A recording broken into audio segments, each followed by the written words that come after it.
पण तुमच्या जिल्ह्यात सुद्धा यमाला कामाला लावायची ताकद कोणातच नाही.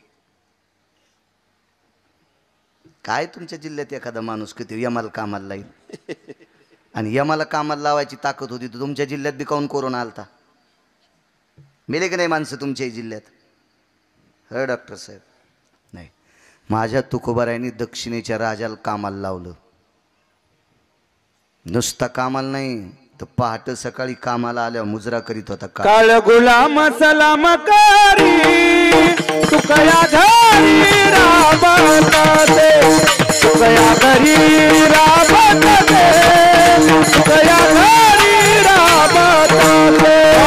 काळ गुलाम सलाम करी तुकया घरी राबत दे, तुकया घरी राबत दे, तुकया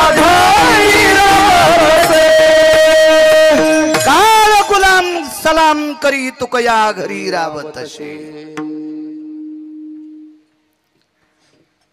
काळानं काम केलं तुकोबरायच्या घरी काम. लक्षात घ्या. आणि काम करता करता जर चूक केली ना तर त्याच्या मुंडक्यावर पाय दिलाय. जगा काळ खाय आम्ही माथा दिला पाय, आम्ही माथा दिला पाय, आम्ही माथा दिला. जगा काळ खाय आम्ही माथा दिला पाय, आम्ही माथा दिला पाय, आम्ही माथा दिला पाय. शहाणपणा केल्यावर डोक्यावर पाय दिलाय. इतका दरारा देऊतल्या मालकांचा. एक जण म्हणला आमच्या इथं लय मोठमोठाले लोक आहेत.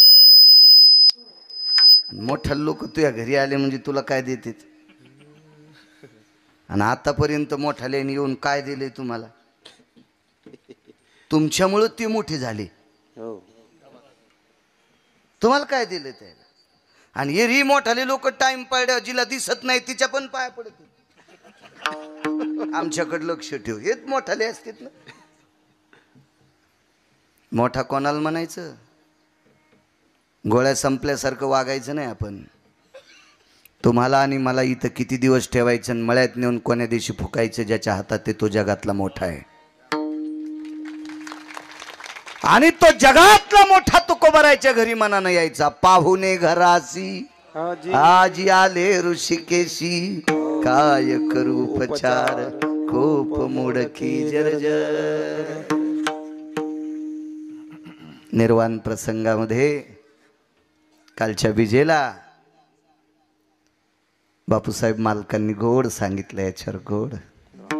देव घरी आला तुकोबारायच्या घरी. देव देव काय मोठ्यांची वाणी श्रीमंत असते हो, दर्जेदार वाणी असते. बापूसाहेब मालक म्हणले, बापूसाहेब मालक मोरे देहूतल्या मालकांचे वंशज.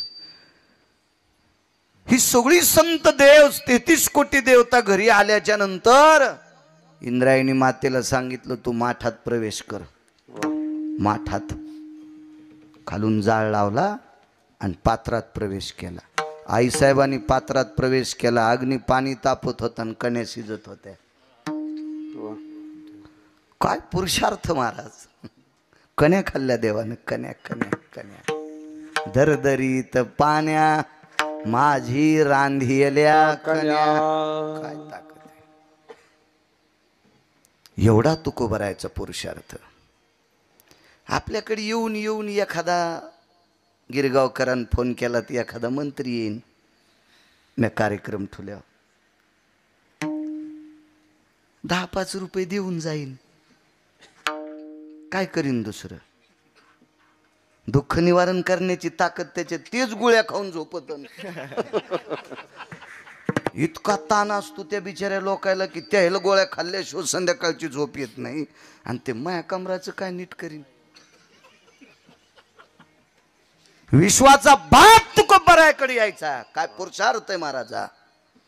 हा पुरुषार्थ तुकोबारायचा. धन्य तुकोबा समर्थ, धन्य तुकोबा समर्थ, हो धन्य तुकोबा समर्थ, धन्य तुकोबा समर्थ.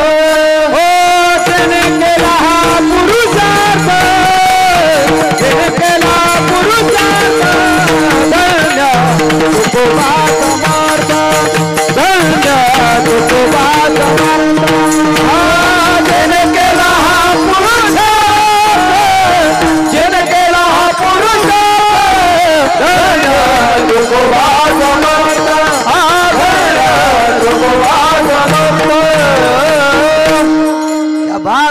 पुरुषार्थ आहे मालकांचा. वा. एवढी मोठी प्रचंड व्याप्ती. तरी पण त्यांनी म्हणावं की संतांचा महिमा वर्णन करत असताना वाणी अपुरी पडते. आशीर्वाद द्या बसल्या बसल्या गिरगावच्या बाळूला. बोलण्याचा प्रयत्न करेल, तुमच्या आशीर्वादानं बोलेल दिलेल्या वेळात. मोठ्या श्रद्धेने, मोठ्या अट्टहासाने, मोठ्या असीम प्रयत्नांनी चालत असलेला सुवर्ण महोत्सव 50वा सप्ताह आहे तुमचा. या परम पावन ज्ञानयज्ञामध्ये, या अन्नसत्रामध्ये एक छोटीशी ज्ञानोबाराय तुकोबारायच्या नामाची आहुती टाकण्याचा योग गिरगावच्या बाळूला आला. ते माझं परम भाग्य आहे. मोठी परंपरा आहे तुमची, चांगली परंपरा. रोजची रोज अन्नदान,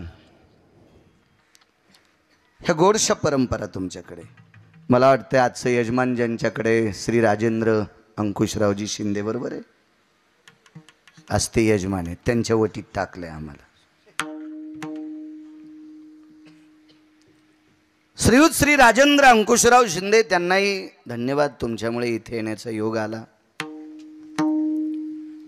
सोनेगाव गावातील जेवढ्या अण्णाबाची मंडळी असतील तेवढ्यांना कोटी कोटी धन्यवाद. कोणाचंही नाव पाठ नाही. ज्यांच्याकडे बसलो ते मयूरजी शिंदे, त्यांच्याकडं आल्या आल्या बसायची व्यवस्था केली. मयूरजी देशमुख, हां, त्यांनाही कोटी कोटी धन्यवाद. आणि तुम्हा गावकऱ्यांच्या वतीनं, विश्वस्तांच्या वतीनं, कमिटीच्या वतीने, तुमच्या सोनेगावच्या वतीनं ज्यांनी मला फोन केला, असे हरिभक्तीपरायण उमेशजी महाराज किर्जत, तारखेच्या संदर्भात ते बोलत होते, त्यांनाही कोटी कोटी धन्यवाद. साऊंडवाले तुम्हालाही धन्यवाद. महाराष्ट्राच्या मातीमध्ये मृदंग क्षेत्रातलं, मराठवाड्यातलं गोडसरत्न आमचे विठ्ठलजी महाराज कावळे, ते सुद्धा आहेत, त्यांना सुद्धा प्रणाम. हरिभक्तीपरायण परमश्रद्धेय मृदंगाचार्य ऋषिकेश महाराज, तुम्हाला सुद्धा प्रणाम. विनेकरी बाबा, तुळशीवाल्या ताई आणि संस्थेची विद्यार्थी, मला वाटते अतुल महाराजांची विद्यार्थी आहेत, अतुल महाराजांनाही धन्यवाद प्रणाम. उत्तरेश्वर महाराज वांगीकर, प्रचंड अभ्यास आहे, त्यांनाही धन्यवाद प्रणाम. तुमच्यासोबत चाल म्हटलेले माऊली महाराज धारासुरकर तिकडचं, वा वा, ठीक आहे. ज्यांनी सुरुवात केली गोरख महाराज, सुदाम महाराज रोकडे, मस्तक माझा पायावरी या वारकरी संतांच्या. पुनश्च एकदा सोनेगाव ग्रामस्थांना कोटी कोटी धन्यवाद देतो. तुम्ही एवढा मोठा उत्सव करता. त्रिशतकोत्तर अमृत महोत्सव देहूतल्या मालकांचा चालू आहे. आणि कालच्यानं एक पर्व संपलं. ते पर्व म्हणजे षष्टीचं पर्व, माझ्या पैठणच्या मालकांचं. गोड अशा पर्वावर, ज्या पर्वात तुम्ही 2 पर्व साधली, एक देहूतल्या मालकांचं पर्व साधलं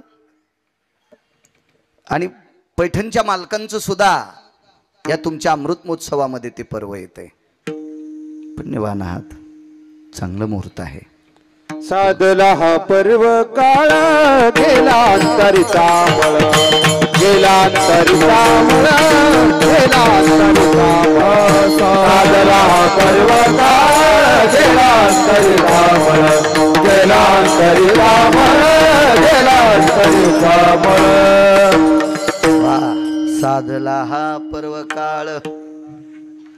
वा, पुनश्च एकदा गावकऱ्यांना धन्यवाद देतो आणि माझ्या अभंगावर येतो. काय वानू आता न पुरे वाणी, असं का म्हणत असतं तुकोबाराय?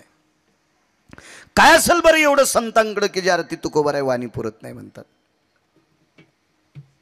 महाराज, या वारकऱ्या इतकं मोठं जगात कोणीच नाही. एक सांगू का राजेहो, वारकऱ्या इतका मोठा पंढरपुरातला मालक पण नाही. पण वारकरी तसा लागला, नुसती माळा घालणारा ना, टिळे टोपी माळा हे तो देवाचे गबा, असे कुंटाला लोळायलेत. त्याला नाही वारकरी. कोण वारकरी? ज्यांनी देवाला देव पण आणले आमुचिया भावे तुझा देवपण आमुचिया भावे तुझा देवपण हे राई सरोने रायदासी हे राई सरोने आमुचिया भावे तुझा देवपण आमुचिया भावे तुझा देवपण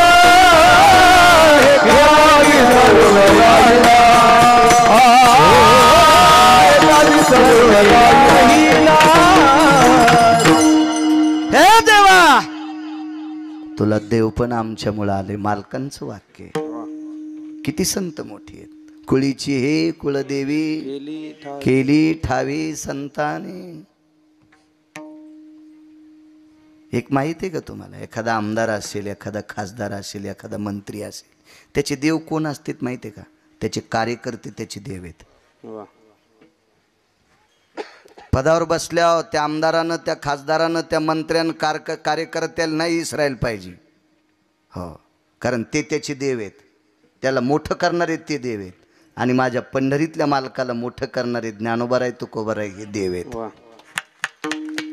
ही अष्टादश संत जर जन्माला आली नसती तर वैकुंठातला देव तुम्हाला आणि मला कळाला नसता. हा भाग तर सोडून द्या, तुम्ही आणि मी माणसं म्हणून जगतो ही ज्ञानोबाराय तुकोबारायची कृपा आहे. नाही तर तुमच्यात आणि माझ्यात आणि उसातल्या डुकरात एका तिळा इतका फरक राहिला नसता.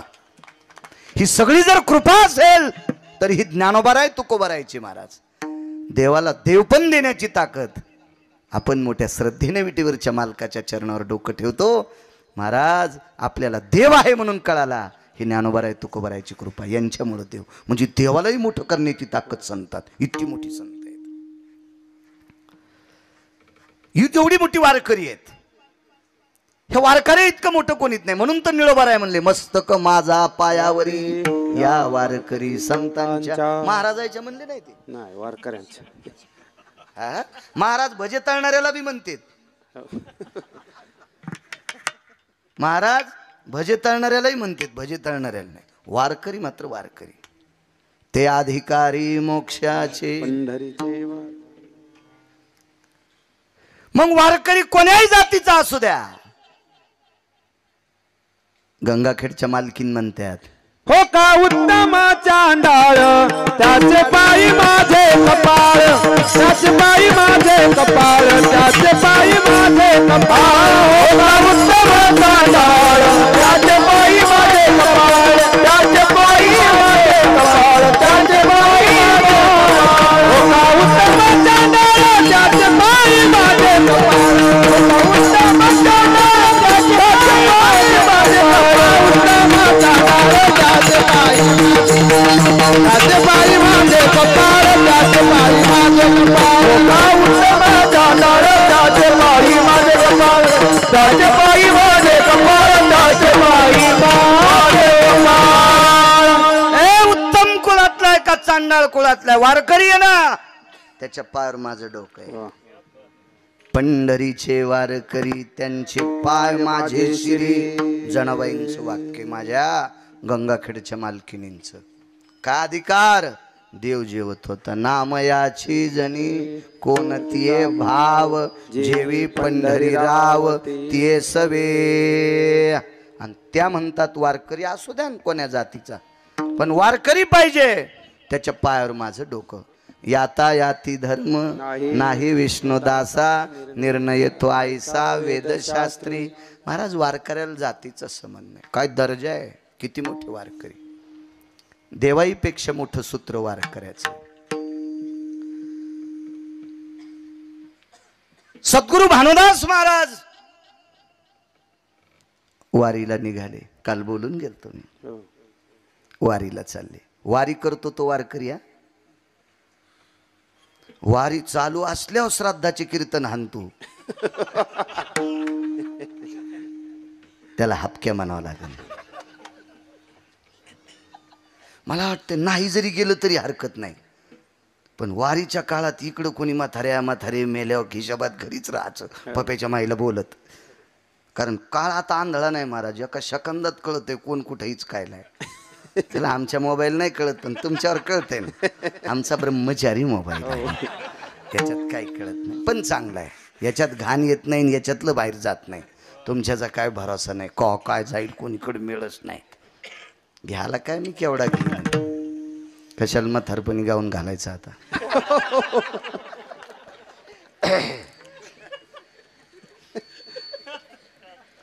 सद्गुरू भानुदास महाराज वारीला चालले होते, बरोबर आहे ना बापू? वारीला, वारकऱ्याचा दर्जा काय वानू आता. वेळेत कीर्तन सोडीन, ताण देणार नाही तुम्हाला. शहाण्याबाईनं वरण शिजल्यावर गॅस बंद केला पाहिजे. तर ती म्हणली माझ्या नवऱ्याला 2 लाख पगार आहे, मला गॅस बंदच करायचा नाही. वरण जळालं, नवरा कुत्र्यावानीच चपाती खाऊ लागला, गेलं न वरण जळून. शिजल्यावरी जाळण वाया जावयाचे, वेळेत वेळेत, कारण माणसं जेवायचे. वारीला निघाले. गुरुवर्य सद्गुरू नामनिष्ठ मुक्त कैवल्य गुरुवर्य भानुदास महाराज एका गावात 14 वर्षे मुक्काम केला. अगोदर किती असेल पुढे किती असेल तो सोडून द्या, पण तितकं वर्णन आलं 14 वर्षाचं. आधी बी तिथंच करत होते आणि पुढे पण. मंदिरामध्ये आल्याबरोबर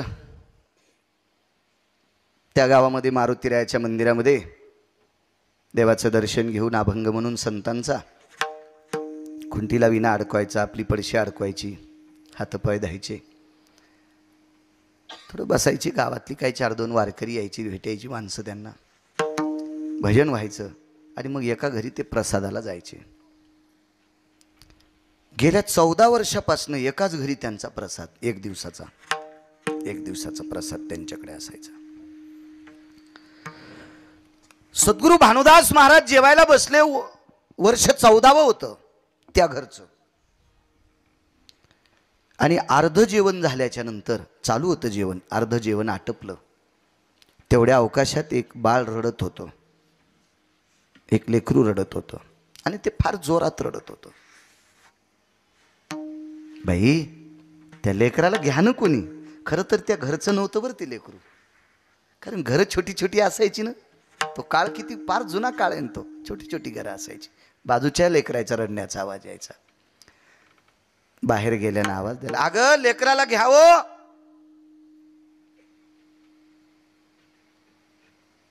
बाईनं लेकराला घेतलं. ते फार उशिरा लेकरू रडता थांबलं. त्यावेळेला हात धुवायची वेळ आली ती.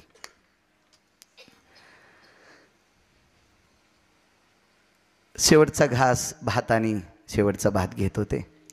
तेवढ्या अवकाशात भातावर तूप वाढणाऱ्या बाईच्या डोळ्यात पाणी दिसलं. काय वानू आता नपुरेवाणी. भातावर जी तूप वाढीत होती का भानुदास महाराजांच्या, तिच्या डोळ्याच्या कडा पाण्यानं ओला झालत्या. हे दादू आवाज मॉनिटरला आवाज दे. डोळ्याच्या कडा ओल्या झाल्या. गुरुवर्य नामनिष्ठ मुक्त कैवल्य सद्गुरू भानुदास महाराजांनी विचारलं, माय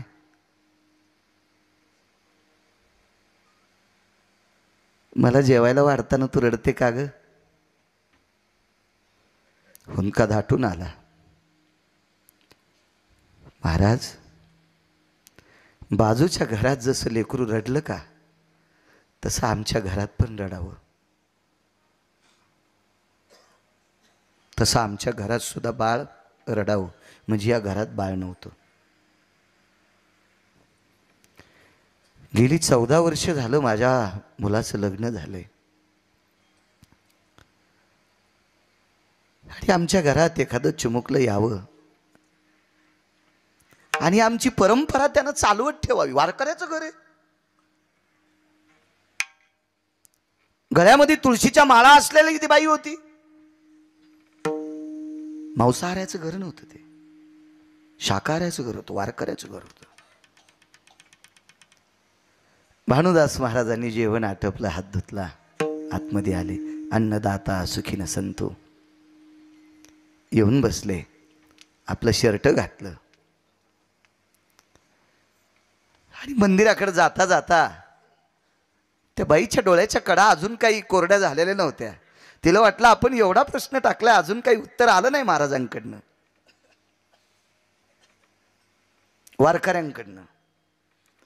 आणि तुळशीच्या जवळ आल्याच्या नंतर तुळशीकडे एकदाच भानुदास महाराजांनी पाहिलं. आणि त्या बाईकडे बघितलं आणि सांगितलं, माय पुढच्या वर्षी तुझ्या इथं असं लेकरू रडन की ते आम्हालाही वाढू देणार नाही. आम्हाला जेवायला वाढताना ते गर्दा करील, इतकं इतकं रडेल. महाराज निघून गेले. ते भानुदास महाराज होते. महाराज भानुदास. म्हणून सांगू का तुम्हाला, पुरुषांच्या बोटाला स्पर्श करून पाया पडतो, महिलांच्या चप्पलला स्पर्श करून पाया पडतो. तुम्हाला गिरगावच्या बाळूची विनंती आहे, महाराजाच्या कोणाच पाया पडायचं नाही, वारकऱ्याच्या पडायचं. कारण तुमचं कल्याण फक्त वारकरी करू शकतो, महाराज करू शकत नाही. एका महाराजाच्या पाया पडायला एका बाईने लेकराला आणलं, विठ्ठलराजे, आणि त्या बाईनं 3-3 बाऱ्या त्या महाराजाच्या पाया पडायला लावलं. तर महाराज म्हणले, बाई 2-3 बाऱ्या तो येत कुशल लेकराला माझ्या पाया पडायला लावलं, कारण काय? काय नाही म्हणले महाराज, 3 वर्ष झालं, पहिलीतच आहे.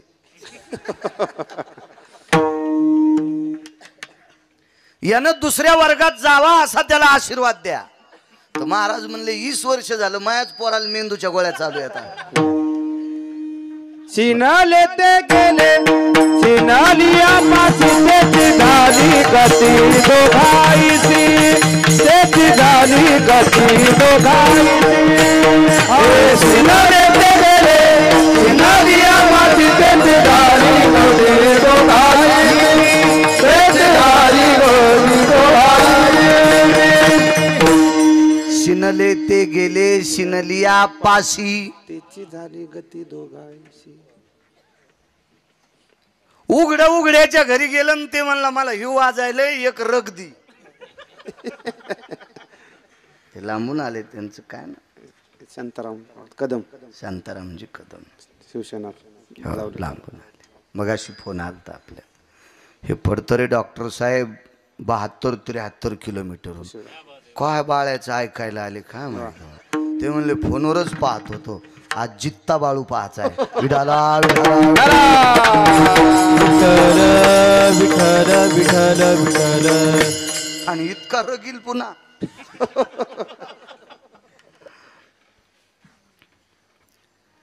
कुडकुड थंडीनं काकडायले, त्याच्याकडे एक जण गेला आणि म्हणला पांघरायला दी. ते म्हणला मलाच नाही, घायाळाचा करिता अंग अंग अंग माखला. भरक्याच्या घरी भरक गेल्यावर निर्मळ होऊन येत असतं वय. पहिलाच एक शिनून बसलाय, कणारलाय, डोकं दुखायले, गुडघे दुखायले. शिनलियाचा सिनेले ते गेले शिनलिया पाशी.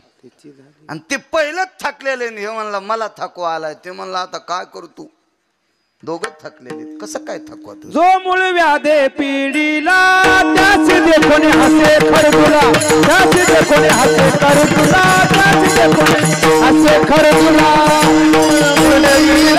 त्याची देखोने हसे खरदुला, त्याची देखोने हसे खरदुला, त्याची देखोने हसे खरदुला. तो कोवरायचं रे, नाद नाही करायचा इकडचा.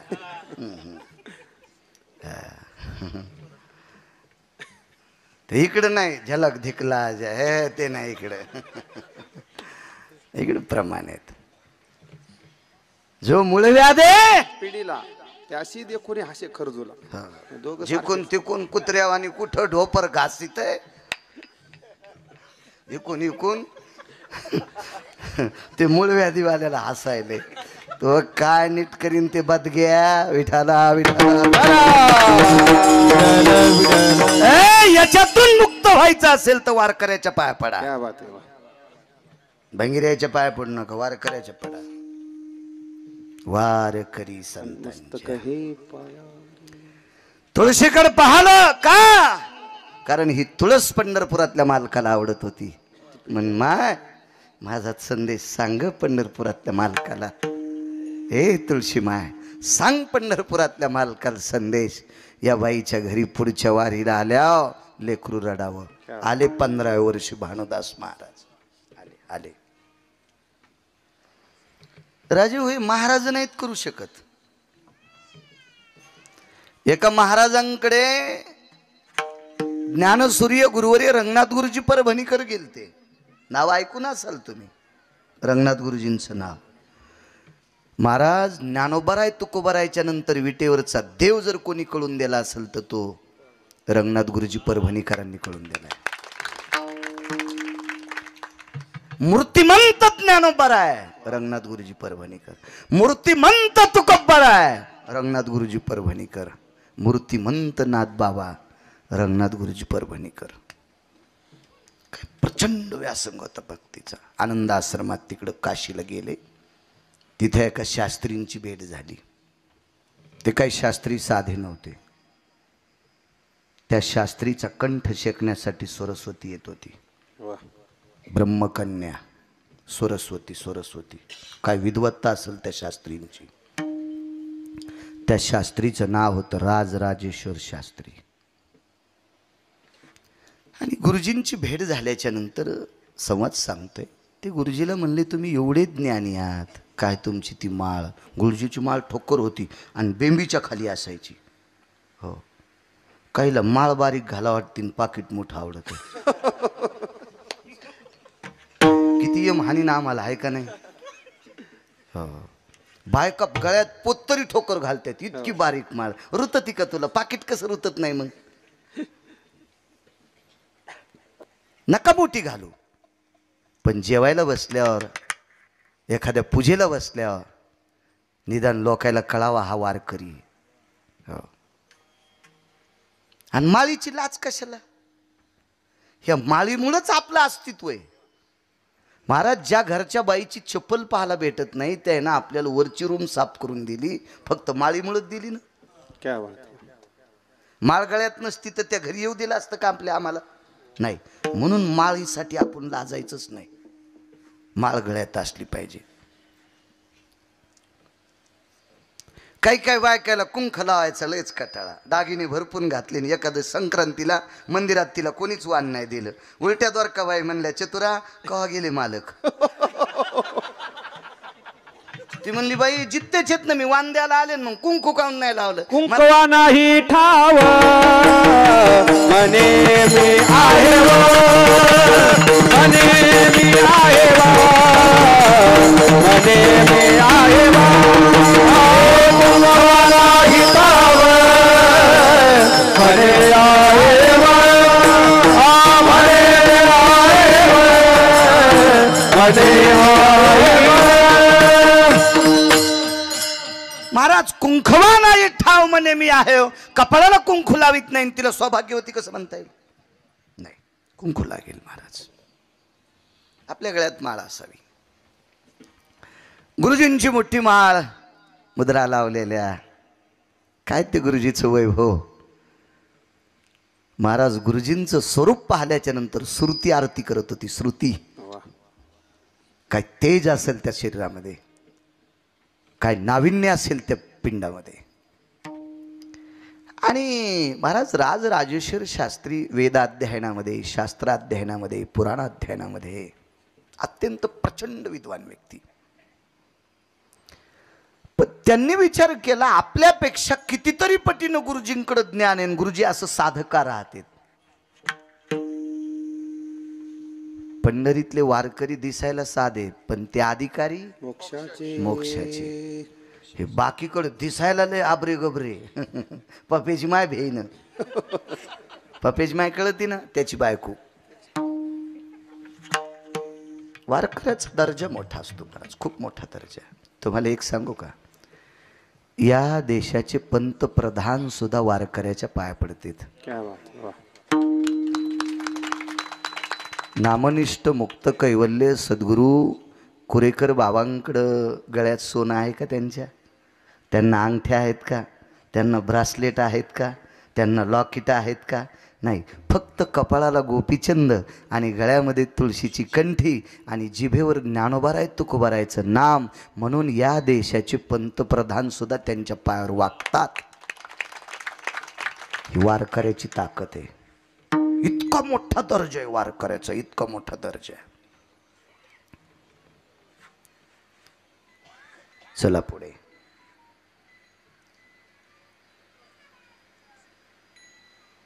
तुम्ही का साधं राहता? गुरुजींनी सांगितलं, काय नाही, बरं आहे आपलं असंच. आणि म्हणे तुम्ही पायी पायी पंढरपूरला पताका घेऊन जाता. काशीतले शास्त्री विचारायलेत, काशीतले. त्यानं पाण्यापेक्षा जास्त तूपच खाल्लं आशे शास्त्री. आणि गुरुजींना म्हणाले तुम्ही पताका घेऊन पायी पायी पंढरपूरला. गुरुजी म्हणले हो, कारण ही पताका आम्हाला काशीतल्या मालकांनी दिली. पताका कोणाच्या बापाची जहागिरी नाही, एका जनार्दनी वैष्णव शिरोमणी महादेव. ही अनादी कालापासून संप्रदाय स्थापन संस्थापक अध्यक्ष, वारकरी संप्रदायाचे संस्थापक अध्यक्ष काशीतले विश्वनाथ आहेत, भगवान देवादी देव शिवशंकर आहेत. ओम नमो शिवादी कावडी घेतली गुलाबी वैष्णवानी याचे चरणारे नवंदुरे. ओम नमो शिवादी कावडी घेतली नारायण नवमानी याचे चरणारे नवंदुरे. ओम नमो शिवादी कावडी घेतली खांदी. महाराजा संप्रदायाचे स्थापन करते ते आहेत आणि त्यांची पताका घेऊन जातो. तवा शास्त्रीला उलगडलं पताका किती मोठी आहे. तिथल्या त्या काशीतल्या शास्त्रींनी त्यांना विचारलं पर तुम्ही फारच साधे राहता उभा. ते म्हणले आमचं राहणं साधं आहे, बाकीचं काही ना काही विचारू. मी लहानपणी रविवारी एका माणसाची बैलगाडी हाणायला बाजाराला जात होतो.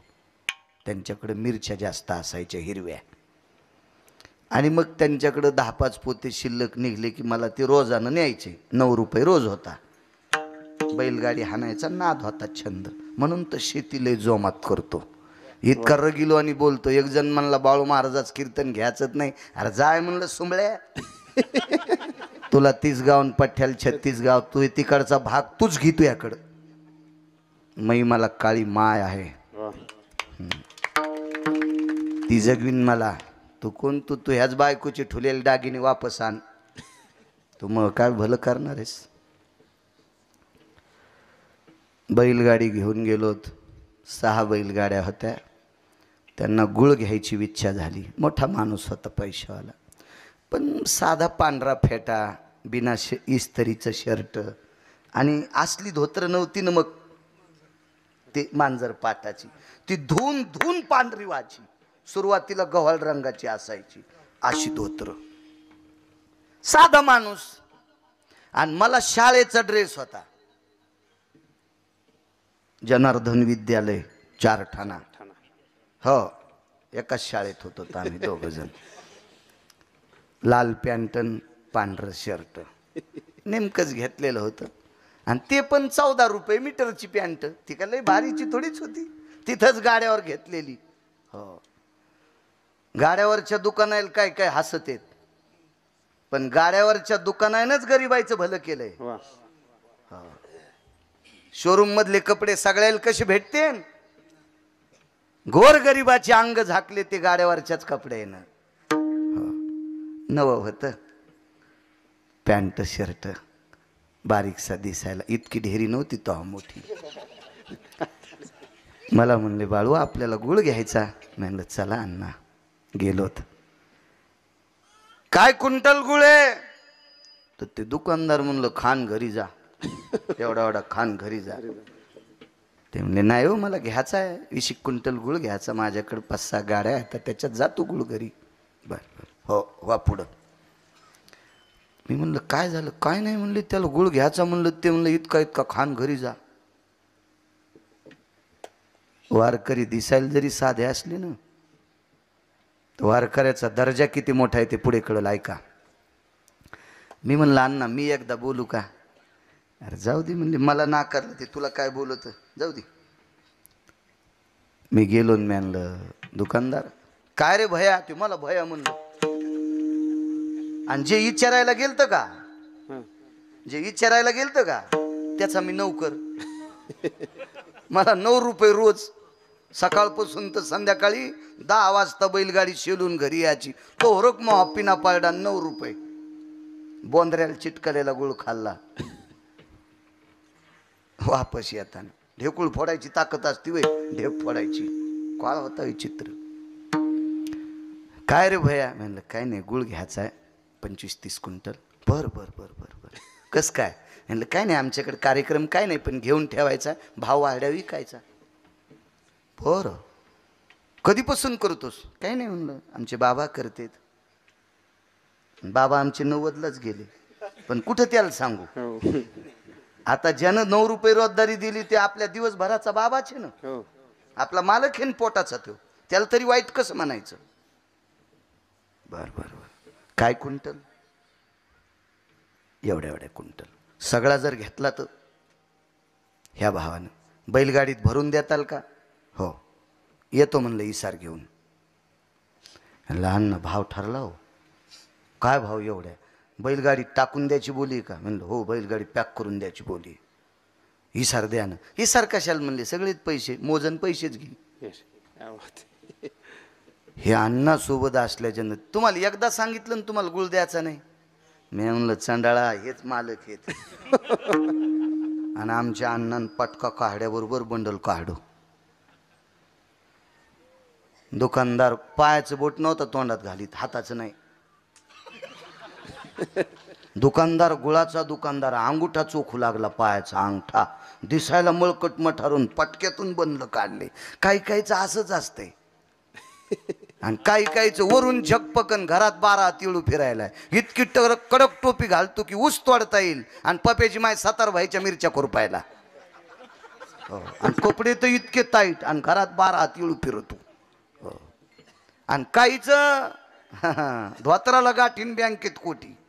काही माणसं दिसायला मळकट, पण मॅनेजर खुर्ची ढकली तर त्याला इतके पैसे त्याचे बँकेत राहणे. त्याच्यावर काय नसते, वरच्या रूपावून जाचच नाही तुम्ही. गाढवाचे पिले दिसायला लय खास दिसतेत, पण जवळ गेल्या उलट्याला आता आणते.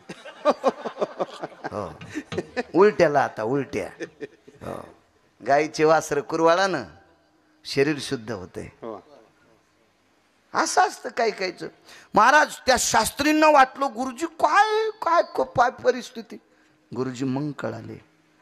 गुरुजींनी सांगितलं आम्ही वारकरी आहेत, एक बोलू का शास्त्रीजी? तुमच्याकडे हा जो नौकरी गेल्या 5-6 दिवसापासून आमची सेवा करतोय, हा तुमच्याकडे कधीपासून आहे? ते म्हणले मला कळायच्या अगोदरपासून आमच्या इथं काम करतोय. आता ते म्हातारं झालंय, आमच्या वडिलांनी ठेवलेले त्याला कामाला, अजून आमच्याच इथं काम करते. मग इतक्या दिवसापासून तुमच्यासारख्या शास्त्रीची इथं काम करते, मग याचे कपडे कस काय फाटके?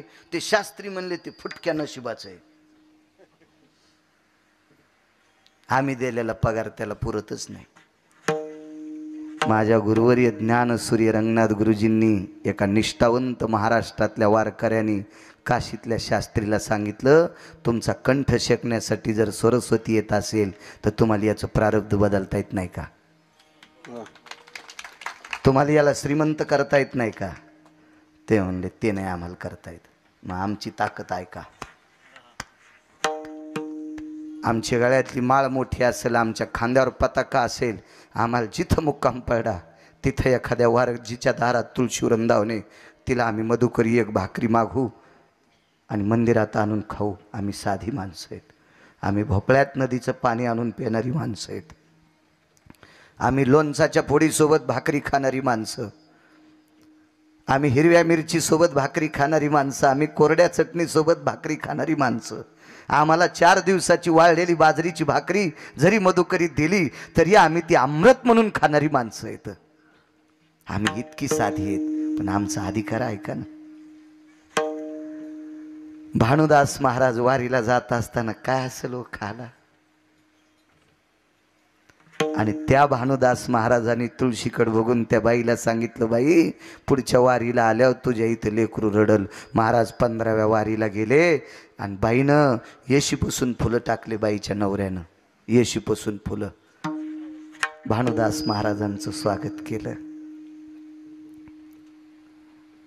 पाद्यपूजा केली, रडू लागली. महाराजांनी सांगितलं काय झालं? नातू पायावर टाकला. तुम्ही दिलेल्या शब्दामुळं आमच्या घरात पाळणा हल्ला.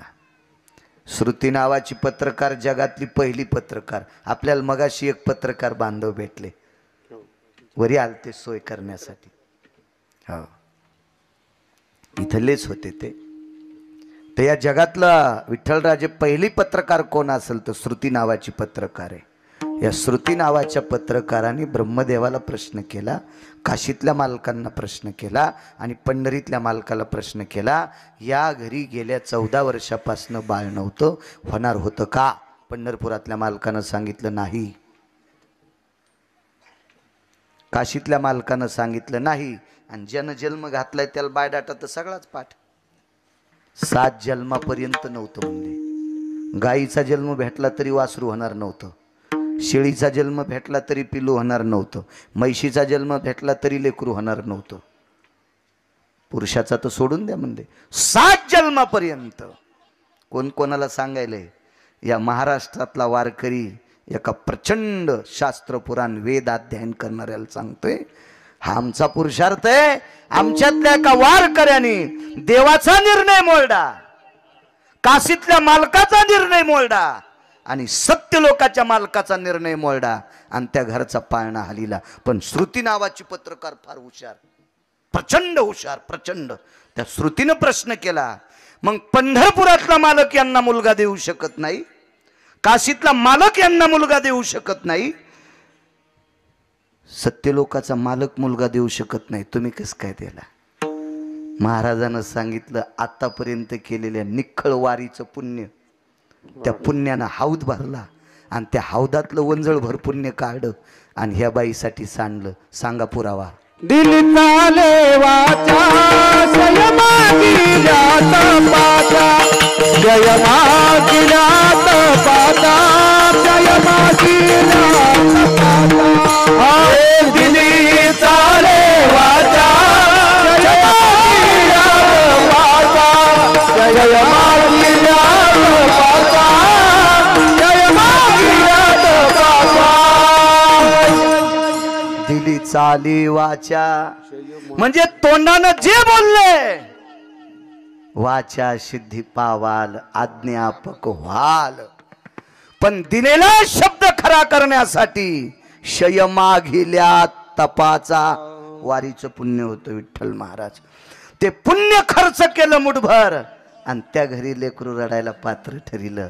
हा वारकऱ्याची ताकद आहे.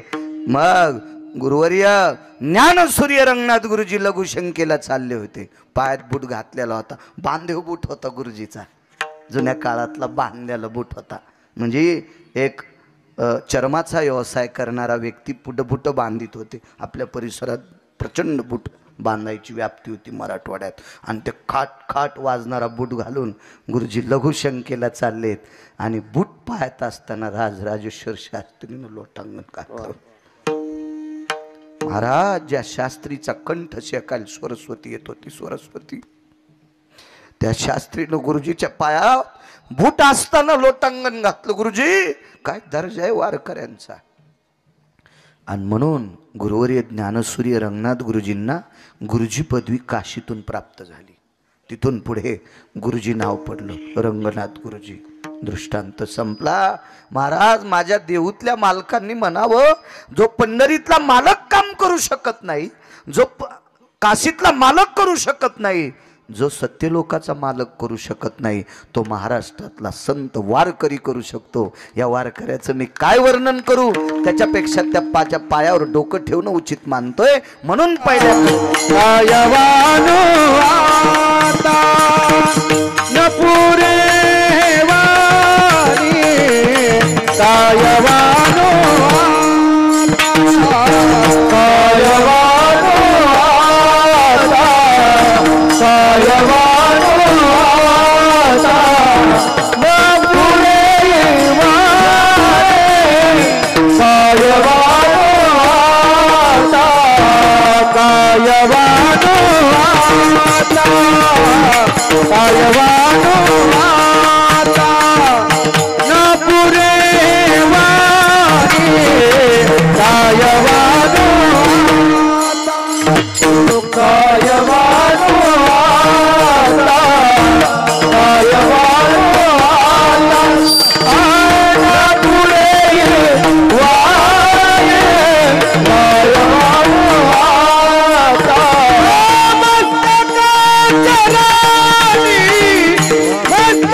भारी दिसतात लेकर.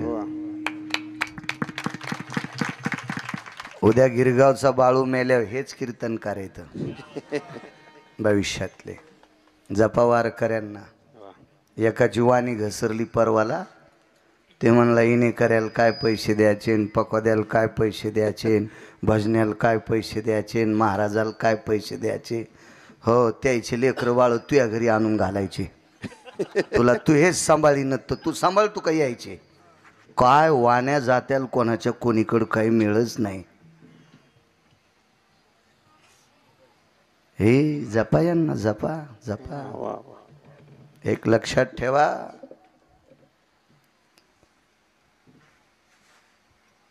मी लहानसं घर बांधलं सिमिटाचं बारीकसं. खडी लोखंड सिमीट वाळू हे दरुजे असं विकत घेतलं आणि ते घर बांधायला मिस्त्री होता मुसलमानाचा मिस्त्री. त्याने एके दिवशी मला चांगली पेढे आणली. आमच्या तालुक्याला राहतो मी तर तिथं एक दुकान प्रसिद्ध आहे. जशी तुमच्याकडे पेढे आहेत ना तशी मला त्याने पेढेचं आणले, त्यांना मारुती महाराजांनी आणले. बरं छान. मारुती महाराजांनी आणले का? छान पेढे आणले. तर मी मग त्याला म्हणलं पेढे कस काय आणले? काय नाही म्हणे, माझा मोठा भाऊ आमच्या उर्दूमध्ये प्रचंड अभ्यासू झाला आणि त्याला नांदेडसारख्या मस्जिदीमध्ये नमाज पाडण्यासाठी नमूद ठेवलंय. नमाज पाडण्यासाठी. म्हणलं बरं ठीक आहे, नमाज पाडण्यासाठी नांदेडच्या मस्जिदीत तो गेला, पण तू इतका प्रसन्न होऊन मला पेढे कस काय दिले? आमच्या घराचा पांग फेटला म्हणे महाराज. रडू लागलं ते. आमच्या घराचा पांग फेटला कारण आमच्या धर्माच्या सगळ्या लोकांनी त्याची नियुक्ती केली, नमाज आणि आजान द्यायला मस्जिदीत हाच राहील. आम्हाला घर सुद्धा दिलं म्हणे नांदेडमध्ये एक. बघा त्या धर्माचा प्रचार करणाऱ्या व्यक्तीसाठी सगळ्या मुसलमानांनी मिळून नांदेड सारख्या ठिकाणी त्याला 60-70 लाखाचं घर दिले. उद्या ही धर्माचे प्रचार करणारी लेकरं आहेत, यांच्यासाठी 10-5 पैसे सांडी जा. किती मोठी संत आहेत. मर्यादा पुरुषोत्तम रामचंद्रांकडे एक महाराज आले आणि मर्यादा पुरुषोत्तम रामचंद्र एका महाराजाकडे गेले. 2 सांगतो असे टप्प्याटप्पे मुद्दे 2 की संत किती मोठे आहेत. म्हणून तुकोबाराय म्हणतात फक्त त्यांच्या पाया पडणंच बरं वाटतंय. इतके मोठी संत. मर्यादा पुरुषोत्तम रामचंद्र ज्या महाराजांकडे